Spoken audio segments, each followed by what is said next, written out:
Solamente queremos pedirte que seas tú, Señor, enviando, bendiciendo y glorificándote a través de esta tu palabra. En Jesús. Amén. En el mensaje anterior tuvimos el aperitivo de nuestro banquete espiritual. Y más bien consistía en amar a Dios, lo cual es equivalente a amar su santidad y su justicia. Por eso es que el cristiano desea y se goza en el hecho de que el reino de los cielos está pronto por venir. Vamos a servir ahora nuestro plato fuerte, más bien hablar de lo que va a ser la carne de este plato que tenemos, que el Señor adereza delante de nosotros. Y se trata sobre los versículos de Apocalipsis capítulo 19, versículos 7 en adelante. Pero les menciono otra de las señales del fin del mundo. Y se encuentra en Mateo 24, 38, donde claramente dice que los hombres se darán en casamiento. Quiere decir que vivirán vida matrimonial, pero sin el compromiso de contraer nupcias. Sin oficiar legalmente su unión, lo cual, según Apocalipsis 21:8, es pecado de fornicación. No solamente estamos llegando al extremo, y esto está muy popular en nuestros días, de parejas haciendo esto, pero imagínense que estamos llegando al extremo que quieren legalizar las parejas de los homosexuales. Entonces, ¿nos estamos acercando al fin? Claro que sí.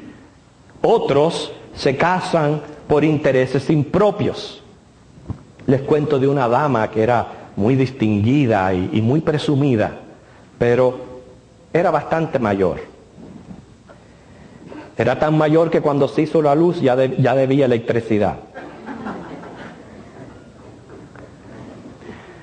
Y se casa con un joven.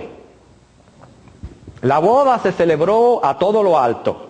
Al final de la ceremonia, la dama se acerca al joven y le susurra al oído y le dice: recuerda, tú ves toda esta boda, es por mi dinero. Que está bien. Van a la luna de miel allá a Hawái, a uno de los mejores hoteles. Y después, cuando llegan y ven todo aquello, ella se acerca y le dice: recuerda, es por mi dinero. Pues está bien. Cuando termina la luna de miel y llegan a la gran mansión, toda lujosa, ella se va a acercar y decirle, pero él la para y le dice: oye, está bueno ya, que si yo estoy aquí, es por tu dinero. Bueno, vamos a ver en Apocalipsis 19, versículos del 7 al 9, donde se anuncia el banquete de las bodas del Cordero. ¿Están todos ahí?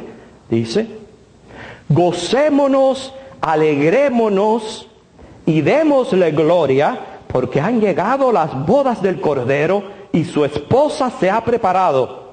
Y a ella se le ha concedido que se vista de lino fino, limpio y resplandeciente, porque el lino fino es las acciones justas de los santos. Hasta ahí. Perdón, el 9 dice, es importante también, el ángel me dijo: escribe, bienaventurados los que son llamados a la cena de las bodas del Cordero. Y me dijo, estas son palabras verdaderas de Dios.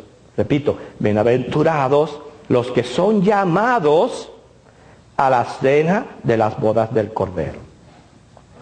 Para entender este banquete, necesitamos conocer los usos y costumbres de la época en cuanto a cómo se realizaban las bodas judías. Vamos a darnos cuenta cómo han cambiado las cosas en nuestros días, lo cual es cierto de que no tenemos que seguir costumbres y hábitos de otras épocas, pero hay principios bíblicos que sí son para todas las épocas, en todas las generaciones, y esas son las que se están violando hoy día. Pero al fin y al cabo, ¿cómo se realizaba una boda judía. Primeramente, era por voluntad más que por romance. O sea, primero venía la voluntad y después el amor. Explico, porque lo que sucedía era que los padres firmaban un contrato matrimonial, en algunos casos, desde que los hijos eran niños. Se pagaba ya la dote correspondiente. Si la joven, por ejemplo, tenía 12 años, se pagaba la dote para el matrimonio, pero ella tenía que esperar a llegar a consumir el matrimonio, pero ya era prácticamente reservado por los padres. Si hacía un joven, le gustaba una doncella, lo primero que hacía era contárselo a su padre. Un amigo del novio era el que negociaba en nombre del pretendiente y de su padre con un representante del padre de la novia.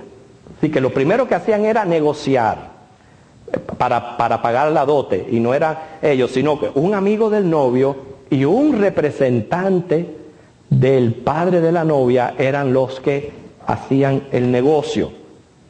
Y después de llegar a un acuerdo, y repito, muchas veces era en consentimiento de la doncella, ¿okay? A veces los padres le pedían el consentimiento a la doncella. Cuando llegaban a un acuerdo, entonces el padre ofrecía la mano y quedaba entonces desposada. Este vínculo del desposorio se celebraba, inclusive solamente podía romperse a través de una transacción legal, prácticamente un divorcio. Nosotros hoy día a este estado le llamaríamos el pedir la mano o entrar en un estado de noviazgo oficial. Una vez que se hacía el contrato del desposorio, el pretendiente debía entonces construir una casa dentro de la propiedad de su padre. Por el lado de la doncella, ella se ponía a preparar su ajuar, y por el lado de los padres de las doncellas preparaban la fiesta de bodas. Casi siempre tomaba un año después del desposorio, 12 meses, para realizar todo esto. La boda se componía de varias partes muy importantes. Una vez el novio ya terminaba sus preparativos, entonces, acompañado de sus amigos, iba en busca de su novia para firmar el contrato matrimonial. Este contrato se redactaba y se aceptaba y se sellaba bajo juramento ante Dios, según Proverbios 2:17. O sea, no era una ceremonia religiosa para nada, era simplemente oficial. Y algo parecido entonces nosotros hoy día hacemos en la corte. ¿Okay? Pero ¿sabía usted que no fue hasta tiempos recientes que se hizo necesaria la presencia de un rabino o un sacerdote para oficiar la boda? Eso empezó a surgir en tiempos recientes. Anteriormente no se necesitaba de un oficial. O sea, una vez ya se firmaba el contrato matrimonial, llegaba la celebración de la boda. La novia se bañaba, no quiere decir que no se bañara anteriormente, pero se revestía de ropas blancas, adornada de adornos, o sea, prácticamente como una reina. Se preparaba como una reina, se cubría de joyas, inclusive el cabello lo trenzaban con todas las joyas que tuviera la familia, y si no tenía mucha porque era pobre, hasta pedían prestada para trenzarle a la novia y llenarla de joyas. Se ceñía la cintura con un cinturón nupcial. Y entonces, las muchachas que le habían ayudado a vestirse, a peinarse, etc., venían a ser las compañeras de la boda, las que la iban a acompañar hacia el banquete. Y entonces se velaba. Quiere decir, se esperaba al novio. El novio, por el otro lado, también se vestía como un rey. Se ataviaba de sus mejores ropas, con una corona en la cabeza. Se dice que para las bodas había que vestirse con lo mejor, si no, era prácticamente un desprecio a los padres de la novia. Si usted no iba bien vestido, era un desprecio. Muchas veces hasta familias adineradas proveían las vestimentas para las bodas. Bueno, una vez que el novio ya se ataviaba con sus ropas, hacía una procesión al final del día. Salía de su casa con sus amigos, se dirigía a la casa de la novia al son de música y la novia se cubría con un velo. Cuando llegaba el novio, entonces el velo se le quitaba y se ponía en el hombro del novio y se declaraba: el dominio será sobre su hombro. Escuchen, damas, porque hoy día en muchos casos, muchas parejas, él es el león, pero ella la domadora.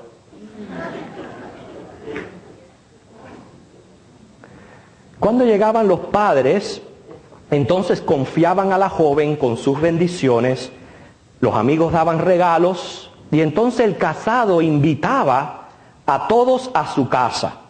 Se iban de casa de la novia hacia el nuevo hogar, danzando por el camino.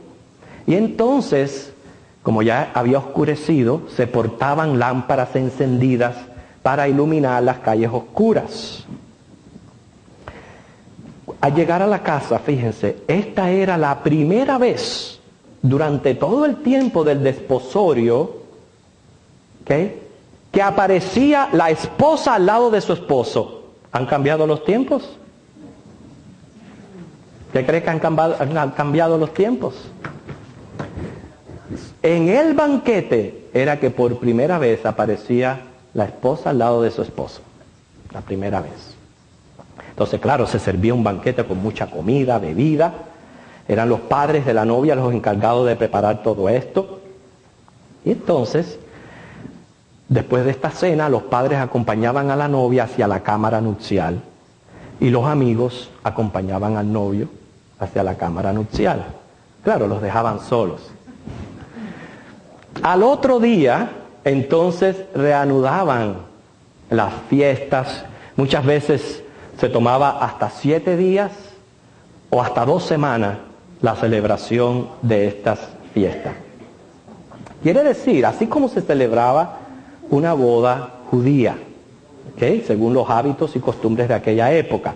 Quiere decir que esta boda consistía en varias fases. Número 1, la ceremonia del desposorio. Número 2, la ceremonia nupcial, donde se firmaba el contrato matrimonial. Y número 3, la celebración del banquete de bodas. Esto es bien importante para entender el pasaje que tenemos delante, porque hay un simbolismo entre la relación que sostiene Cristo con su iglesia. El matrimonio es análogo de esta relación, según encontramos en Efesios 5, 26 y 27. Cada vez que la Biblia dice esposo, esposa, en Efesios 5, 26 y 27, para referirse a la iglesia, está simbolizando la unión que hay entre Cristo y su iglesia. Esa relación especial del uno para con el otro, etc. Bueno, vamos a ver cómo se asemeja lo que está ocurriendo con la iglesia con las bodas judías. El primer contrato fue firmado cuando Cristo redimió a la iglesia, quedando ambos desposados. Y esto para mí es muy importante. Usted puede leer, quisiera leerlos, pero ya el tiempo está pasando. Pero en 2 de Corintios 11, 2, Apocalipsis 21, 9, es donde menciona a la iglesia como la desposada. Quiere decir, Cristo compró y redimió la iglesia. Habíamos hablado que para esto había que dar un dote. O sea, había que comprar, negociar, dar dinero. Inclusive si eran pobres, entonces lo que hacían era pagar con especies o con trabajo, servicio. ¿Qué fue lo que Cristo pagó por la iglesia? Cristo pagó un precio alto. Cristo pagó con su propia sangre. la preciosa sangre de Cristo Jesús. Quiere decir que compra la iglesia y se va a preparar lugar en la casa del Padre para su iglesia. Y por eso es que encontramos las palabras en Juan 14 del 1 al 3, donde le dice, no se turbe vuestro corazón. Ustedes creen en Dios, crean también en mí, porque yo me voy en la casa de mi Padre, voy a preparar, hay muchas moradas, y voy a preparar morada para ustedes, para que donde yo estoy, vosotros también estéis. Me iré y volveré a buscarlos. Qué preciosa promesa del Señor, ¿verdad? Hacia su novia, hacia su iglesia, su desposada. Decirle, mira, no importa lo que esté pasando en el mundo hoy día, la iglesia tiene la promesa de que Cristo está preparando el lugar para ella y va a volver a recogerla. ¿Okay? Quiere decir que en este momento la iglesia nos encontramos prácticamente en espera de la segunda fase de la boda. Ya se firmó el contrato del desposorio, ahora estamos esperando por el contrato matrimonial. Y por eso es que el Señor nos manda a velar. Igual que velaba la novia, así la iglesia debe de estar velando por Jesucristo. Ahora, debido a una advertencia que hay de Jesús en Mateo 7, 21 al 23, una advertencia muy fuerte. Ok, vamos a leerla. Me interesa que leamos esa advertencia que se encuentra ahí, porque es sumamente importante, yo creo, para todos los que nos encontramos aquí. Mateo 7, 21 al 23.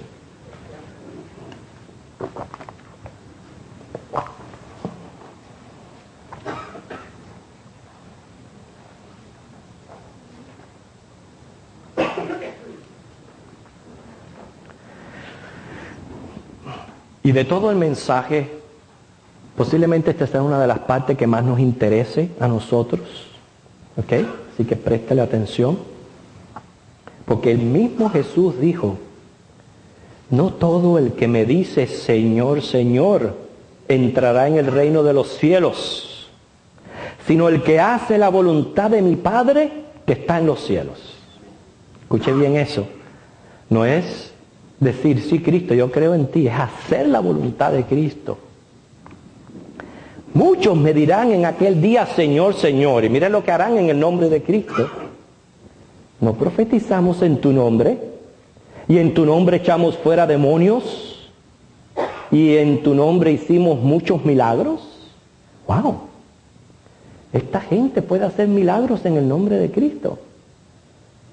Sin embargo, el Señor les dice, y entonces les declararé, nunca os conocí, apartados de mí, hacedores de maldad. Fuerte la advertencia del Señor ahí, ¿verdad?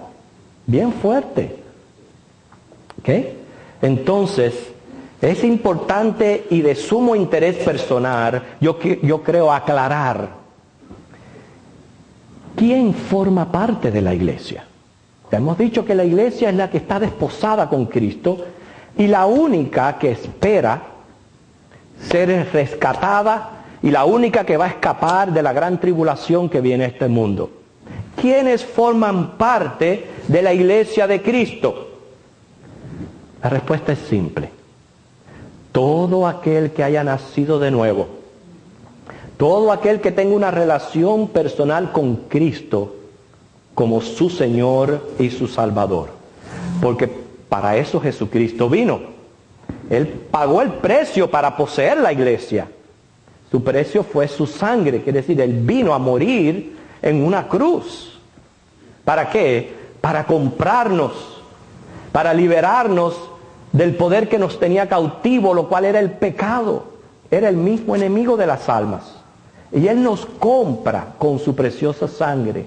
Pero no solamente murió, sino también resucitó. ¿Para qué? Para garantizar a la iglesia que Él compraba la vida eterna en los cielos. Para eso Cristo murió y para eso Cristo resucitó. Quiere decir que todo aquel que crea en esto y que en efectivo haya reconocido sus pecados y crea en Cristo como su Señor y Salvador, viene a ser parte de la iglesia de Cristo. No podemos ser en esto exclusivistas al referirnos a la Iglesia de Cristo universal. Y me causa verdaderamente tristeza cuando escucho inclusive a predicadores cómo se tiran unos a otros a matar. Le tiran a la misma iglesia a matar. Cuando la verdad bíblica es que todo aquel que haya sido sellado por el Espíritu Santo es de la iglesia de Cristo. Todo aquel que haya sido sellado por la iglesia de Cristo. ¿Cómo yo sé que yo he sido sellado por la iglesia de Cristo? Muy fácil. No se trata de un sensacionalismo empírico. Se trata de haber quedado convencido de pecado, de justicia y de juicio. Se trata de poder creer, porque sin el Espíritu Santo yo no puedo creer. Se trata de sentir contrición espiritual cuando uno peca. Se trata de tener iluminación para entender las Escrituras. Y se trata de dar el fruto del Espíritu que menciona Gálatas 5, 22 y 23. Yo quiero hacerme una prueba. Si estoy lleno del Espíritu Santo, he sido sellado del Espíritu Santo, soy parte de la iglesia de Cristo. Bueno, dice el Espíritu que Él da testimonio a nuestro espíritu de que somos hijos de Dios. Y eso nadie se lo puede arrancar a uno de sus hijos. Quiere decir que tenemos que tener mucho cuidado cuando pretendemos ser exclusivistas al referirnos a la iglesia de Cristo universal. Porque todo lo que yo tengo que hacer para pertenecer a la iglesia de Cristo es creer en el Señor, arrepentirme y convertirme de pecado. La segunda fase del contrato matrimonial se cumple entonces cuando Cristo viene a recoger su iglesia y llevarla a casa del Padre. ¿Eso no es la costumbre judía? Eso es lo que nosotros esperamos, según 1 Tesalonicenses 4, del 13 en adelante. Esperamos ser arrebatados, esperamos el rapto. Por eso no sabemos ni la hora ni el día en que Cristo ha de venir por nosotros. Y es lo que la iglesia está velando y esperando. El rapto, cuando seamos arrebatados al cielo. Y cuando eso ocurra, entonces que se firme ya el contrato matrimonial, que para poder firmar ese contrato matrimonial, la iglesia tiene que vestirse de lino fino, ¿ok? Porque nos estamos casando con el Dios 3 veces santo. Y mientras que la iglesia está aquí esperando por su Señor, está vestida de imperfecciones, porque estamos en la naturaleza carnal. ¿Cuál es el vestido nupcial? Esa transformación, esa glorificación de nuestro cuerpo, esa nueva naturaleza, como dice ya la Biblia, sin arruga, sin mancha, con que el Señor nos va a vestir. Por eso dice Apocalipsis, a ella se le ha concedido que se vista de lino fino, porque eso es algo que viene de arriba. Lo que está haciendo la iglesia, así es, adornando ese vestido con ¿qué? Las buenas obras. Ese es el único lugar que tienen las buenas obras en todo esto, porque las obras no salvan, las obras adornan ese vestido, son los adornos, ¿entiende? Pero aquí en nuestro texto se habla de un banquete, o sea que ya es la celebración de la boda, implica que ya ocurrió el contrato matrimonial. Por eso que la iglesia compadece ante el tribunal de Cristo y es retribuida y es remunerada. Y entonces llegan las bodas del Cordero.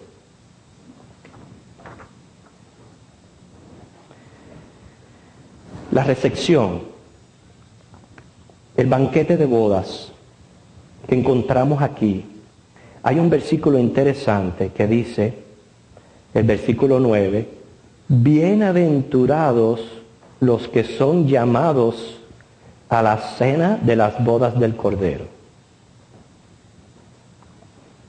Bienaventurados los que son llamados. Se está haciendo una invitación aquí. ¿Okay? ¿A quién se está invitando? Se está invitando a Israel, a la nación de Israel. ¿Okay? Precisamente una parábola para referirse a estos invitados la hace Jesús inmediatamente después de este discurso en Mateo 25, del 1 al 13. Y es la famosa parábola de las 10 vírgenes. Usted sabe lo que es una parábola, ¿verdad? Una parábola es el arte de contar una historia a través de objetos terrenales. Y Jesús era diestro en usar estas parábolas, porque es la habilidad de usar cosas visibles para comunicar realidades invisibles, mensajes celestiales surgidos de objetos temporales y terrenales. Y esta parábola de las 10 vírgenes que se encuentra en Mateo capítulo 25 es una parábola particular para Israel en los últimos tiempos. El número 10 significa totalidad. Ese es el significado del número 10. Cuando dice 10 vírgenes, se refiere a la totalidad de la nación de Israel. La totalidad de la nación de Israel está invitada a estas bodas. Pero 5, dice, fueron prudentes. Quiere decir, se recuerdan que los acompañantes debían de tener lámparas para acompañar al novio y a la novia hacia la casa para celebrar la boda. Bueno, Israel tiene que tener esas lámparas encendidas. Pero dice que solamente 5 fueron prudentes porque fueron a obtener aceite suficiente para velar. ¿Qué pasa aquí? El 5 es el número de la gracia. Por eso es que está el 10 y el 5. 10 es la totalidad de Israel y 5 es el número de la gracia. Quiere decir que ese número 5 se está refiriendo al remanente escogido de Israel que va a ser salvo durante los últimos tiempos. El remanente de Israel es el que está, el prudente, que Pablo menciona mucho y hace referencia a este pueblo de Israel. Hay quienes, perdónenme si usted quizás interpretó esta parábola de otra manera, pero hay quienes interpretan erróneamente la parábola diciendo que las vírgenes representan la iglesia, que unas se fueron, que otras se quedaron cuando vino el Señor en el rapto. Pero no es la correcta interpretación, porque yo creo que cuando Cristo venga por su iglesia se la lleva en pleno, porque la iglesia está sellada con el Espíritu Santo. Y hermano, uno es iglesia o no es iglesia. No hay estado intermedio. Ahora, no me malinterprete, van a quedar gente aquí que posteriormente van a llegar a formar parte del pueblo de Dios. Del pueblo de Dios, pero no son iglesia. Hay muchas razones por las que las vírgenes no pueden ser la iglesia de Cristo, y les voy a decir, ojalá pudiéramos tener el tiempo de detenernos en cada uno de estos detalles, pero se los voy a mencionar. El primer detalle, en Apocalipsis 19:7 aparece esposa, en singular. Fíjese que dice, y a ella se le ha concedido. No dice, y a ellas. Si usted lee la parábola de Mateo 25 en su casa, usted va a encontrar que en ningún momento aparece la palabra ni esposa ni novia. No aparece. Sin embargo, aparece esposo, pero en singular. Otro detalle es que las vírgenes son 10, el esposo es 1. ¿Acaso se está casando un esposo con 10 mujeres? No concuerda con el ejemplo terrenal. Recuerden que Jesús está usando un ejemplo terrenal para mostrarnos una verdad celestial. Si el ejemplo terrenal es una boda judía, entonces hay que interpretar la parábola según el ejemplo terrenal. Otra posibilidad es de que todas se estén casando al mismo tiempo, quizás para ahorrar dinero. Pero no era la costumbre de la época. Quizás hoy día se pueda hacer eso. De que, ok, vamos a combinar la boda para ahorrarnos el gasto. En aquel entonces no. Entonces, no es posible de que las 10 se estén casando con un esposo, porque nosotros sabemos que aunque la poligamia haya sido practicada, el ideal prescrito por las Escrituras es la monogamia. El matrimonio, hermanos, el Señor dijo, se unirán y serán una sola carne. Un esposo, 10 mujeres, eso prácticamente lo que es una carnicería.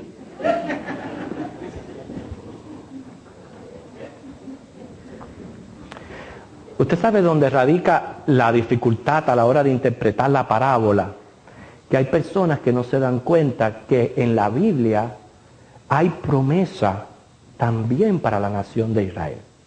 Y no todo necesariamente tiene que ser aplicado a la iglesia. Porque a Israel Dios tiene un plan para con esa nación. Y Dios tiene promesas para con esa nación.